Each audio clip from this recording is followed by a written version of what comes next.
ఈ రోజే సబ్స్క్రైబ్ చేయండి మీ ఫేవరెట్ షోస్ చూడండి. ఏరు బాబు, ఏడు బాబు, ఇక్కడ హెడ్ జరుగుతుంది. మీరు ఉరుకు పడుకు లేకుండా ఎలాగుంటారు బాబు?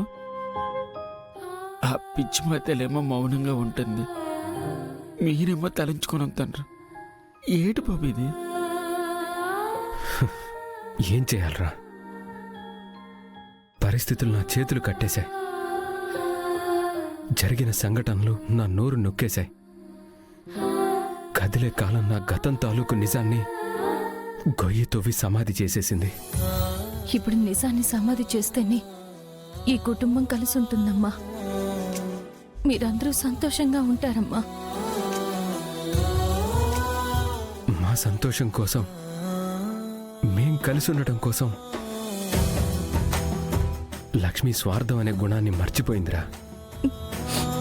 నేను స్వార్థంగా ఆలోచిస్తే మీరు నాకు చేసిన సహాయానికి అర్థమే ఉంటుంది. నా మెళ్ళో విహారీ బాబు తాళి కట్టక ముందే సహస్రమ్మని విహారీ బాబు పెళ్లి చేసుకుంటానని మాటిచ్చారు.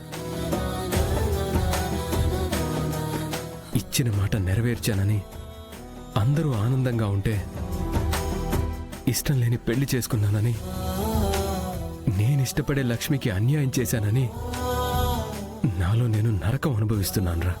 విహారీ గారు నా గురించి అందరికీ చెప్పి నరకం అనుభవించే కంటే నన్ను మర్చిపోయి సహస్రమ్మతో సంతోషంగా ఉండడమే నాకు కావాలి. అందుకేనమ్మా మీ విషయంలో నిజం తెలిసినా నోరు మెదపలేకపోతున్నాను. ఇలాంటి సమయంలో ఏ పొరపాటు జరిగినా మీ ముగ్గురు జీవితాలు ఏమవుతాయోనని ఊహిస్తేనే నాకు టెన్షన్గా ఉందమ్మా. అమ్మా, దయచేసి మీరు ఎట్టి పరిస్థితుల్లోనూ ఎలాంటి సిచ్యువేషన్లోనైనా మీకు తెలిసిన నిజాన్ని బయట పెట్టకండి.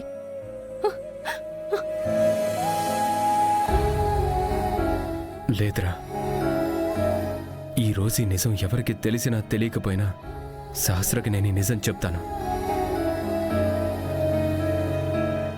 బాబు, శాస్త్రం నిజం తెలిస్తే ఇంకేటైనా ఉందా? ఏమైనా పర్లేదురా. నా జీవితంలో భారీగా ఉంటే లక్ష్మినే ఉండాలి.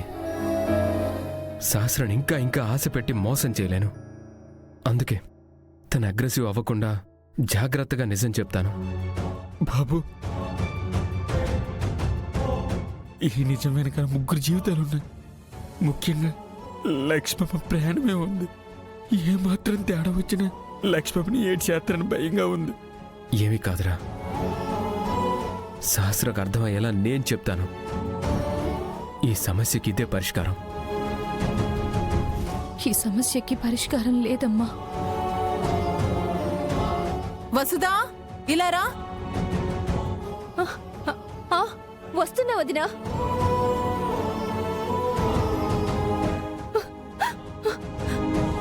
జాగ్రత్త తల్లి.